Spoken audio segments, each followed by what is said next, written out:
Куда мы идем с пятачком? На волны посмотреть. На волны. В очередной Да. раз.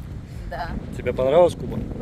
Да, конечно, понравилось, но я бы сказала, что в следующий раз я бы повнимательнее выбирала бы места, куда я хотела бы поехать. Проблемы небольшие с едой. Очень большие, потому что я уже целую неделю, что мы здесь, не могу нормально покушать. Мой рацион состоит из капусты белокочанной, капусты брокколи, гороха зеленого и риса.